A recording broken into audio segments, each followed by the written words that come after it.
ദൈവ തിരുനാമത്തിന് മഹത്വം ഉണ്ടായിരിക്കട്ടെ. 6ാമത്തെ ഞായറാഴ്ചയിലേക്ക് നമ്മൾ ഏവരും കടന്നു വന്നിരിക്കുന്നു. ഇന്ന് നമ്മൾക്ക് കാണുവാൻ സാധിക്കും യേശു ഒരു കുരുടനെ സൗഖ്യമാക്കുന്നതായിട്ട്.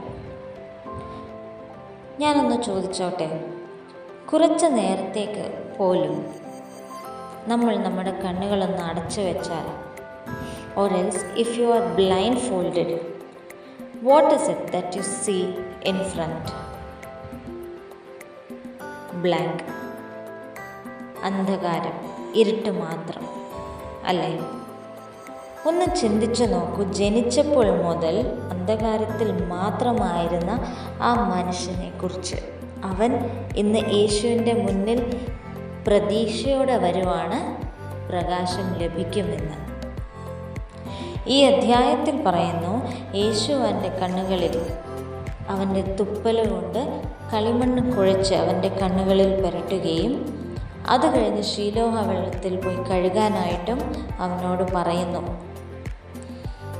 അതവൻ അതേപടി അനുസരിച്ചത് മൂലം അവൻ അവൻ്റെ കണ്ണുകൾ കഴുകി കഴിയുമ്പോൾ അവൻ ആദ്യമായിട്ട് കാണുന്നത് യേശുവിനെയാണ്.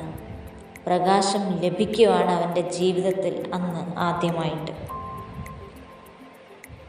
നാം നമ്മളോട് തന്നെ ചോദിക്കേണ്ട ഒരു കാര്യം, നമ്മളിൽ എത്ര പേരാണ് നമ്മുടെ കണ്ണുകൾ തുറന്ന് ഈ പ്രകാശം സ്വീകരിക്കാനായിട്ട് നമ്മുടെ ഹൃദയത്തിന്, നമ്മുടെ ഉള്ളിലെ കണ്ണുകൾ തുറക്കുകയും ഹൃദയത്തിലെ കണ്ണുകൾ തുറക്കുകയും ഈ പ്രകാശത്തിനെ സ്വീകരിക്കാൻ നമ്മളിൽ എത്ര പേര് ശ്രമിച്ചിട്ടുണ്ട്? ഈ ഭാഗത്തിൽ അന്ധനായ മനുഷ്യൻ തൻ്റെ വിശ്വാസം പ്രഖ്യാപിക്കുന്നതും നാം കാണുന്നു. അവൻ യേശുവോട് പറയുന്നു, കർത്താവെ, ഞാൻ വിശ്വസിക്കുന്നു. നമ്മളിൽ എത്ര പേർക്ക് ധൈര്യത്തോടെ പറയാൻ സാധിക്കുമെന്ന് ചിന്തിക്കേണ്ട ഒരു കാര്യമാണല്ലേ. ഞാൻ അന്ധനായിരുന്നു, എന്നാൽ ഇപ്പോൾ എനിക്ക് കാണുന്നു എന്ന് അവൻ പരീശന്മാരോട് പോലും പ്രഖ്യാപിക്കുന്നു. നമ്മളിൽ എത്ര പേർക്ക് ഇത് സാധിക്കും? നമ്മുടെ വിശ്വാസം പ്രഖ്യാപിക്കാൻ. നമ്മുടെ വിശ്വാസം പുതുക്കുന്നതിനും കർത്താവെ, ഞാൻ വിശ്വസിക്കുന്നു എന്ന് നമ്മുടെ വിശ്വാസം ഏറ്റുപറയുന്നതിനും, ഞാൻ ആത്മീയമായി അന്ധനായിരുന്നു, എന്നാൽ ഇപ്പോൾ ഞാൻ കാണുന്നു എന്ന് ലോകത്തോട് പ്രഖ്യാപിക്കാനും നമുക്ക് ഈ ദിവസം ഉപയോഗപ്രദമാകട്ടെ എന്ന് ഞാൻ പ്രാർത്ഥിക്കുന്നു.